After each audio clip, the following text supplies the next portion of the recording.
appreciate the invitation to join you for the NJALL annual conference, to share a little bit about a project that we worked on a few years ago.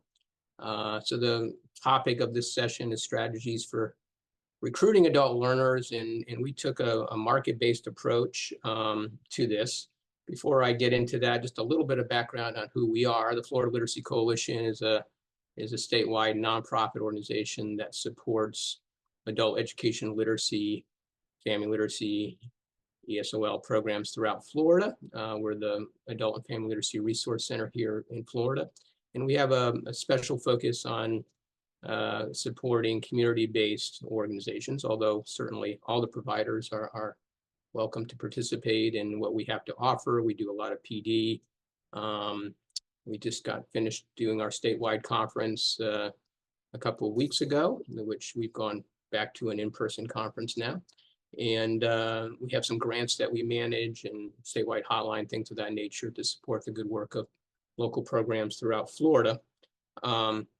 This particular initiative was supported through the Florida Department of Education, and they support a lot of our PD efforts. We wanted to take a look at what were some of the messages, terminology, communication methods that tend to be more or less effective in recruiting adult learners. And so we pulled together a series of focus groups, 3 for ABE and literacy and 3 for ESL. So it's a relatively small study. So I just want to kind of put that out there. We did have a market research professional, market researcher, consult with us on the project, and he facilitated our focus groups. We did try to get a pretty good cross-section of individuals in terms of at different levels, as well as diversity when it comes to gender and age, background, and so forth. So what I'm going to be doing here is toggling between the sort of the ABE and literacy groups and the ESL groups. We actually published 2 different white papers on those 2 different groups. We started with the ABE literacy learners. So when we asked them about sort of what were some of the motivations for them to enroll in the program, you know, kind of think back to when you first got started, and, you know, what were some of your goals? And they really ranged, as you might expect, you know, quite a range there, from getting a GED or a college degree to, you know, learning to write sentences and paragraphs for some of our literacy learners. Employment, family, continuing education were all prominently mentioned. Our literacy students were more likely to mention sort of skills development in the areas of reading, writing, and math, as you might expect. And this group really did talk quite a bit about sort of motivations related to self-fulfillment, personal pride, bettering themselves, you know, and completing something that went unfinished. I want to share with you a quote here. This is pretty representative of some of the comments that we received. Sometimes at my age, you don't complete things, you start, and so you just go on with life and you just let it happen. But in the back of your head, it's always there that you didn't complete that one thing. And this was that one thing that I knew I needed to do to feel complete, closure. This is one of our GED students. And so we did see those kinds of motivations more so than we saw with our ESOL around sort of completing that self-fulfillment and, you know, finishing up school. We also asked them to share with us some of their concerns. And these are some of the themes that came through, you know, concerns about being out of school for a while. You know, they're going to be able to keep up, you know, what are the qualifications? Am I too old? Is this the right place for me? You know, having, you know, often not had a good experience in school when they were younger. Fear of failure, you know, was pretty prominent.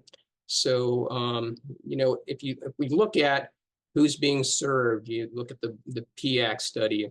It's kind of old now, but it's the most current data that we have, and we're looking at here in Florida and many states, upwards of 20% of individuals, adults in our respective states who have below basic literacy skills, and we're only serving a fraction of those. And so kind of taking a look at some of these motivations and concerns as part of our marketing strategy. And that's sort of where we wanted to do a little bit of a deeper dive. On the motivation side for ESL, the motivations were more singularly focused on learning English. Now, of course, they see that as a means to achieve other things, to get a better job, to be more productive, build a life for themselves in the United States. The responses on what motivate ESL students range from wanting to visit a doctor without a translator to pursuing specific college degrees and professions.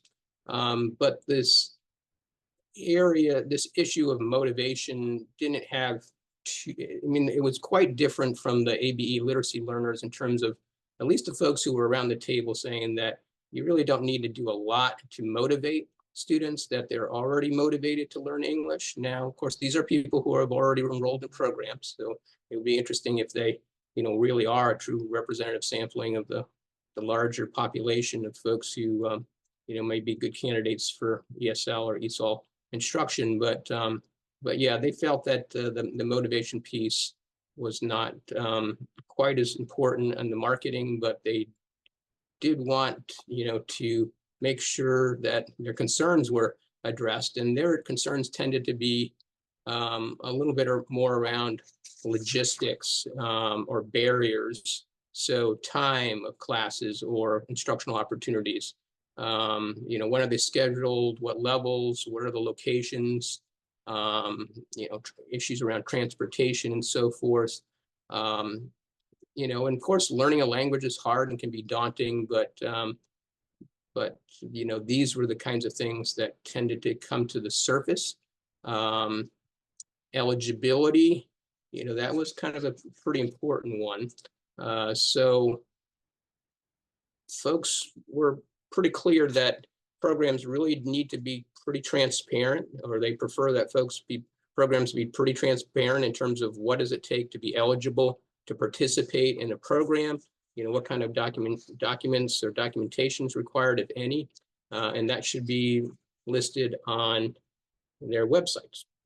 And that's not always the case. We took a look before we did the focus groups and looked at a lot of different websites from programs across the country, and we didn't find, at least at the time, now this is, I didn't mention, but we did this actually pre-COVID, like late 2019, early 20.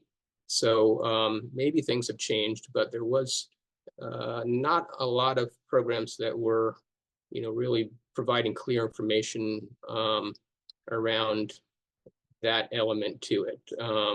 And then cost is also a real consideration. So here in Florida, our programs, well, the school district and state and community college programs funded through the state have a fee structure that's $90 a year. So that's either two $45 semesters or three $30 a quarter or a period cost. So this was not something, and then the CBOs tend to be even less costly than that. There's a small registration fee. So this was very welcome by students because they felt that this was basically free. But what was interesting is that there were some concerns around quality that came up with respect to this. It's kind of a get what you pay for kind of thing, I guess, some concerns. So, they really felt, that's good if it's cheaper, but folks need to know that somebody else is paying, the government or other sort of, charitable support is provided, that's, non-governmental organizations or nonprofit organizations, so that they know that they're not sacrificing quality. Their point of reference that they've shared, quite a few of them shared, is it's more expensive to learn English in their home country. So that's where they're coming from. And since they're used to it being more expensive, they come over here, they see this deal, there's a little bit of a suspicion around that. So as you kind of look to do your outreach, just letting folks know, how your programs are paid for, that the registration fee or the nominal fee that they're being charged is not covering all their costs. So we asked about learning, how they learned about the program. Word of mouth was often referenced, especially with our community colleges. But it really wasn't prominent for all the different programs that were represented or had students represented. Almost all agreed that they had seeds planted in their minds prior to actually signing up. This was for the AB literacy group. Most actively searched rather than stumbled upon programs. Um, but sometimes, but there were a number of people who referenced seeing ads. One person talked about seeing an ad at a bus stop that he frequented, and that kind of saw that as a sign. So even though folks are, perhaps given this a lot of thought ahead of time, having those triggers out there, having ads that really can steer them in the right direction, of course, is very, very helpful. On the ESL side, word of mouth also, as you might expect, was commonly referenced. Most look for programs, even more so than the AB literacy folks, on websites before enrolling. This group of folks tended to mention trying to find programs with qualified teachers. So this is kind of goes to that quality piece again. So, and it also reflects who these folks are. So as we all know, we have ESOL students who are, highly educated, credentialed people in their home countries, and others who may not be, literate in their native language. It's a big spectrum there. So, the folks who tend to be more educated did look for sort of signs that they're, teacher quality and qualified teachers. 83% of them had studied English before enrolling in some capacity. And the group with the highest level of education were more likely to find the program online and have studied online via some sort of subscription service, Mango, Duolingo, the common ones that you find. YouTube, though, was most referenced. So a lot of folks checking out YouTube. And let me stop there real quick. Are there any questions at this point? Yeah, so folks can either use the chat or raise their electronic hand, and then proffer some questions. While people are thinking about that, Greg, I think that that point about the perception of quality based on the cost, this is a general issue, right, across society, right? That when people see something that's cheaper, they're like, hey, wait a minute, they're suspicious. Right. And if they don't understand how the program at the higher education too, where I was just at a meeting, people comparing colleges and sort of looking at cheaper colleges and going, maybe it's not as good because it's cheaper. So communicating to students that, yeah, that's your sticker price is not the actual cost. And so this is an actual program, right? We've got money, we've got qualified teachers, like we know what we're doing. Right. Absolutely. This is a good deal. You want to make sure Good that, deal. you're clarifying that you're a good deal. There are programs in Florida. I don't know if you have this in New Jersey, schools that charge, fairly significant tuition sometimes to teach people English. They tend to cater to foreign nationals quite often who are over here on student visas. And some of the students in the focus groups were aware of those. And we just want to make sure, and not to say they can be quality programs too, but you don't need to enroll in that. There's other options, and you can get a good quality experience in these programs that charge nominal fees. Right. And that's certainly something to be wary of. I know I was involved a number of years ago. I taught ESL at a community college, and basically they used up their Pell Grants, and the students didn't really understand what was going on. They thought, oh, good, I'm in a community college. But then after a couple of years, there's not a good fit for them. And they lost all their Pell Grant. Yeah. There's a question from Micheline. Did any of the respondents mention if books or other resources would be part of the program and if they would be free? Like the cost of materials and what Cost of materials. Yeah. I don't recall that coming up. We had a limited amount of time with these folks, so we didn't do a deep dive into that. That's, I would say, just sort of the general demeanor of what they were sharing, that anything you can share through an FAQ and other kinds of opportunities on your website and otherwise with regard to the details. People did like to have the details. Yeah. And they were checking out folks' website. they do use the internet. And, and I'm sure this is even more enhanced now than it was a few years ago, but almost all the students had access to the internet on at least one device. We didn't really do a deep dive into exactly how they use the internet, but it seemed like smartphones were probably the most prominent. They search in English and their native language. Usually many of them use Google Translate, with some frequency. The literacy students, who tended to be older, were the ones that probably was the one area of students who used it comparatively little or not at all. There were a few that just didn't feel they felt comfortable with that. So around digital literacy skills, there's still a need for that, of course. But folks were using the internet, at least in some capacity, to find programs and for other purposes. So consistent with that, Greg, there's a question from Lauren about, what do you do for English language learners with lower levels of education in terms of contacting them if they're not particularly literate in their native language or in English? How do you successfully contact them? How do you reach them? Yeah. Well, yeah. Well, probably in their native language would be a good way. I mean, getting the word out, and that's a good segue to this, I guess. And we weren't, folks were talking about, we asked them about how do they, what would their recommendations be in terms of programs reaching out to prospective students. Now, let me just preface this by the fact or sharing that in our focus groups, we tended to not have very beginning level ESL students, just out of practicality. It was difficult for us to have a discussion. We did have somebody on hand that could kind of help do some translation. Other students would step in and kind of help with that too. But just to make it a little bit more feasible to have a conversation, we didn't have the lowest level folks, although some of the times they had started at that level. And so it's a good question, would there be ways that you could reach out to those who are at the very lowest level or who are not literate in their native language? And I can't say that this little study that we did really kind of did a lot of probing in that area.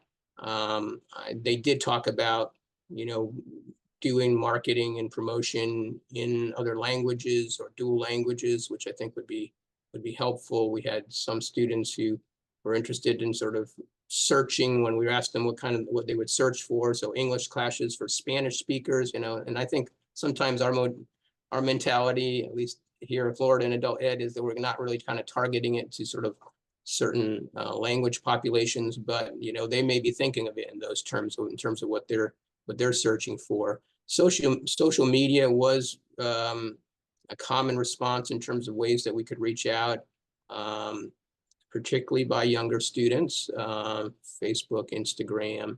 Facebook was used certainly more by older students, and we were due to this today. This is kind of a changing environment around social media. Maybe TikTok or Snapchat or something might come to the forefront, but certainly using social media, YouTube ads, banner ads. So we asked them about sort of the social media, and YouTube is used by almost everybody in some capacity. So and one takeaway from this, and we've been doing it here at FLC with some of our paid advertising, and I know folks don't have a lot of money for paid advertising, but it's not incredibly expensive if you're doing kind of targeted ads and you're looking to YouTube and certain kinds of ads around when people are searching in your area for, for videos around learning English and so forth, that you might have some real fertile ground there in terms of reaching folks. Billboards, posters, flyers, signs at bus stops and so forth, other public places were all mentioned as well. Said often where people speak the same language. Newspapers, TV, radio, no one mentioned newspapers, and only a few mentions of television and radio. So that kind of reflects sort of our changing media environment, I guess, in terms of how people gain information. Greg, did anybody in the social media part, did anybody mention WhatsApp? Because I feel like my own students here in New Jersey, regardless of their English level, some of them are, are pretty pretty well adept at using WhatsApp. Yeah. And if I communicate with them through WhatsApp, then they can forward that message to the other people who are in their WhatsApp groups. So that's something I'm wondering if that's been successful Yeah, to reach some people. I don't recall it being prominently mentioned, but I think, my experience has been the same. That a lot of folks are using WhatsApp, and they might not have been thinking of that in sort of social media in quite the same way as some of these other tools. Mhm. But yeah, I mean, WhatsApp definitely is a communication tool that a lot of people are using here in Florida as well to communicate with folks back in their home countries and so forth among each other, within the groups here in the United States as well. Now, we asked some questions around terminology. I thought this is one of the more interesting areas for our ABE literacy learners. A generally negative reaction to the term adult basic education. So that one kind of stood out to me. Something that we use a lot in our field, and we certainly use it a lot here in Florida. And so when we probe that a little bit more, and I want to say the majority of students, but quite a few students did mention, around, that doesn't, kind of sound very impressive. They looked at the term basic and kind of equated it with lower quality, basic. Why would I want something basic? Even the cheap toilet paper is premium, when you go to buy it. So, there's a lot of things that people, companies that really cater to, um, you know, looking very specifically at who their target audiences are. We don't do that quite as much in adult education. And so these are the kinds of things that, it's always good to kind of do a reality check with some of our students. And I'm not saying we to abandon the term adult basic education, but it wasn't something that really resonated with these folks. Literacy received generally a favorable reaction. People felt that it was sort of a positive term. There were a few students who were not literacy learners who were studying for their GED and said, well, that's not me, kind of thing. But generally it had a favorable reaction. Mixed reaction to something like learn to read, and seemed to be there was more preference to sort of say improving your reading skills or building your reading skills, these kinds of things. College and career readiness generally got favorable responses, although certainly some folks among the literacy students, felt that was too advanced for them, or that's not for me, kind of thing. So even within this group, you kind of need to parse a little bit.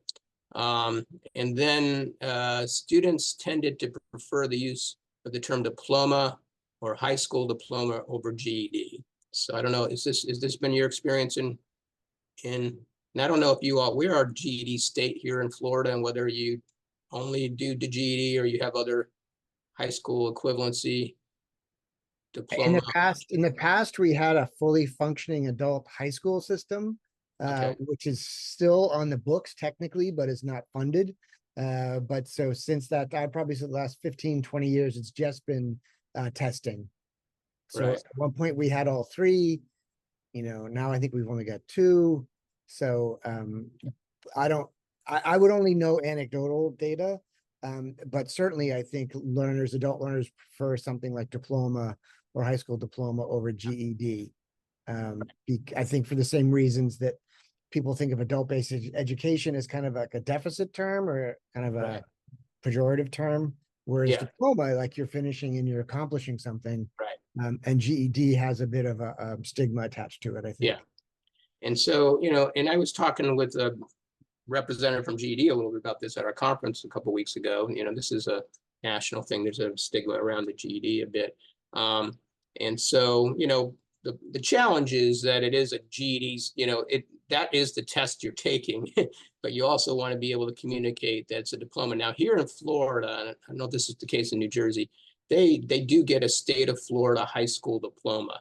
It doesn't actually say GED on their diploma. So, that's something that we really need to bring to the forefront, that yes, they're taking a GED test, but in the end, they have a high school diploma. And that seemed to make a lot of difference. We had a number of people saying, you can call it what you want, but I'm going to call it my diploma. We tested out some slogans and catchphrases with our ABE literacy group. These are all sort of from different marketing campaigns or programs around the country. And what we did is we asked folks to give us what they thought they liked the most and the second most, and then which they preferred, which they liked the least, really. And so that's why the numbers are kind of across the board here. But you can see trends around, themes around it's never too late to learn, second chance to get your education really did well, much better than things like learn more, earn more, read, empower, succeed. These kinds of things didn't do quite as well. So, there's seemed to be some, at least with our groups, and coalescing around sort of this, it's not too late, go back, another chance, second chance, these kinds of themes that you might want to take into consideration as you kind of look at your marketing efforts. What's interesting, Greg, can you go back? Well, I think what's Sure. interesting about this one is that the families that learn together grow together, right? On the surface, that seems like of course, that's a great thing, right? But I think this shows that potential adult learners are savvy and they understand that, like, there's sort of an underlying suggestion there that families aren't growing together and learning together, right? As opposed to it's never too late to learn. That's just an opportunity, right? But like Yeah, families that's never learn right. together, grow together. What are you saying about my family, right? That we're not Yeah, together, we're not right. growing together. That's an interesting observation. Now, this was not targeted to folks who would be initially good candidates for a family literacy program. So, Right. Maybe that audience might have a little bit different perspective on it. But I think that's a valid point that you make, kind of, if it implies that you're not growing, Yeah. as your family and so forth. So, yeah. And the read to succeed, not so much either. So, it's not necessarily reading messaging, but, kind of, hey, you can go back. And we all have known students that really didn't even know there was opportunities for adults to go back and continue their education and are quite relieved about that. So we want to make sure that none of us are well kept secret. There's programs that are not going to be structured the same way as their high school experience quite often, that are really catered to adults and offer, one-to-one small group classes and so forth that, will be, much more comfortable, hopefully, for people. Again, thinking back to some of those concerns that some of the ABE literacy learners had. Terminology around ESL. Yeah, so slogans and catchphrases aren't quite as well. We'll get to that here in a minute, but aren't used as much with ESOL. But we did test out some of the words like literacy. So literacy is an interesting one. So there's maybe a little bit of a dilemma here. I shouldn't say dilemma, but a lot of our programs are called literacy councils and literacy volunteers. There's the term is used by in the title of a lot of our sort of community-based programs, especially. But folks who are interested in enrolling in English classes or English programs are not really connecting the word literacy, as you might expect, to that kind of programming. So you really need to make an extra effort. I'm not advocating that. We're in the Florida Literacy Coalition. We're not advocating that you necessarily change the name of your organization, but make an extra effort to let folks know that this literacy program offers good quality English language instruction. They prefer adult education over adult basic education, like the ABE literacy learners, but not for the same reasons as much. And it's something they felt quite as strongly about. ESL versus ESOL, most didn't know the difference. I don't think it's necessarily important for them to know the difference, but the important piece here is that a lot of them are not familiar with either of these acronyms before they come to this country. So we really got to be careful about making sure we're clear that this is an opportunity to learn English, because they're not going to necessarily see these terms. Once they're in a program, they will know it, but beforehand, they don't necessarily connect this with learning English, either ESL or ESOL. And then, well, this kind of goes to the next one, that they really prefer, if you're going to be using it, to kind of spell it out. So as I mentioned, the slogans and catchphrases aren't quite, at least was our experience, aren't used quite as often. But we did test these terms, and So if you spell out English as a second language, we had a lot more people who liked it. If you just have ESL classes, it's on the other end of the extreme. So, it's fine to use English as a second language, English for speakers of other languages or other kind of comparable terms, but you definitely want to make sure that you're spelling out that this is about English and not just using sort of shorthand acronym jargon, could be considered jargon, I guess, for these folks. So let me stop here too. Any questions so far? Yeah, I mean, in the program that I work with here in New Jersey, we just refer to it as English class. English class, yeah. English class. So English I think classes did pretty well. in some ways it's good because there's a broader debate in the sort of linguistics field and pedagogical field, right, about even referring to students as English language learners, right, as opposed to multilingual learners or emergent bilinguals and that sort of stuff, because, technically we're all still English language learners, right? Because the language continues to evolve and we learn new ways to use the language and we use new words. So how do we differentiate between those populations? So I think just calling it English class is like, if you want to come and learn some more English, come and learn some more English, Yeah, right? Like, right. no judgments on you or Yeah. labels on you. And English class did well in this state. And that's, English, the other one was English language learning. So that probably doesn't have the same problem that you just mentioned, right? Because they're learning and we're all learning. Right. Website design and navigation. So we showed folks some websites and kind of got their feedback on it. And if you go to the white papers, you'll see more on this. But some of it's fairly common sense, easy to read, understand, navigate. I think you probably want that for most websites. Sharing information around cost and program location, services offered, including an FAQ. A lot of programs, at least the ones we looked at, didn't have really a robust or any FAQ. Using an introductory video. So I don't know how many of you all do a video that kind of gives a nice little summary of your program. It's not as common as we'd like to see here in Florida, and we've been trying to encourage folks to do that.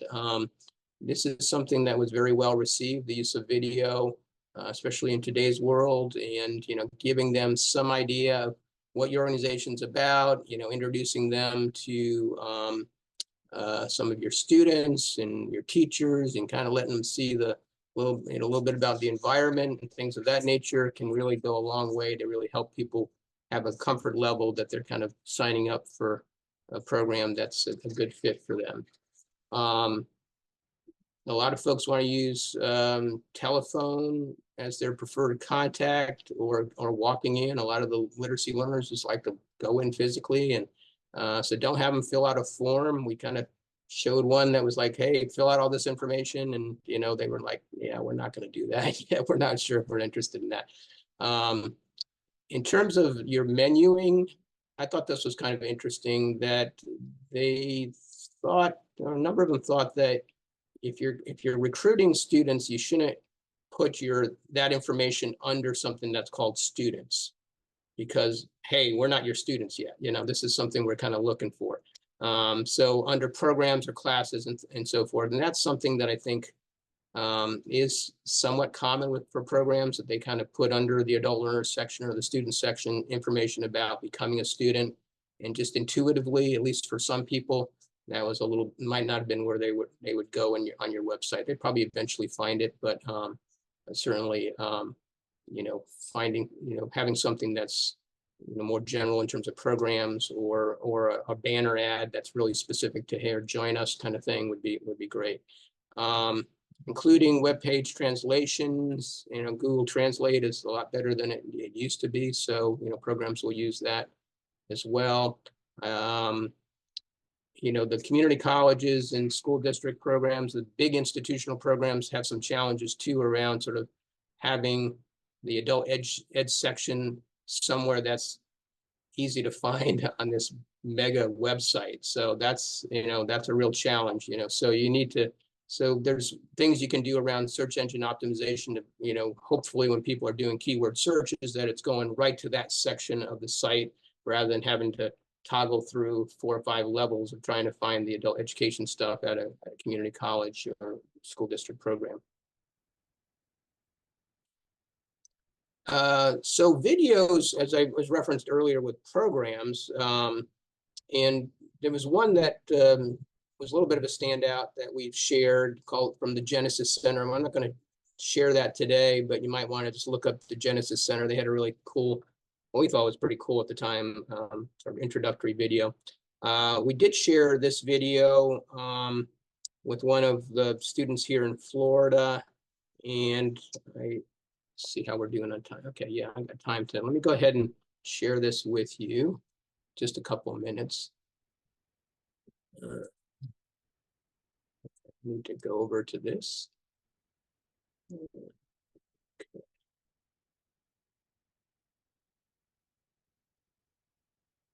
Can you see that okay?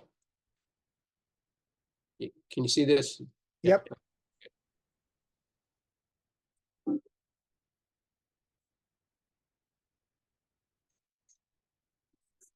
Like before, they start to learn English. It's so difficult. When you come to this country, you come with many dreams and you can see a lot of opportunities, but everything is closed and limited when you don't learn and you don't speak the language. I'm so happy for start to learn English. Learning English is important to me because it's open doors. It's easy. When you come to this country, you need to change your life. It's other culture, it's other opportunities, and you need to start to learn and start to open the doors and dreams come true. I think the best gift that I learning is that I can inspire other people. And now I can understand everything. I can have more communication with my husband, and I am an art teacher. It changed our life. Definitely. The English changed our life.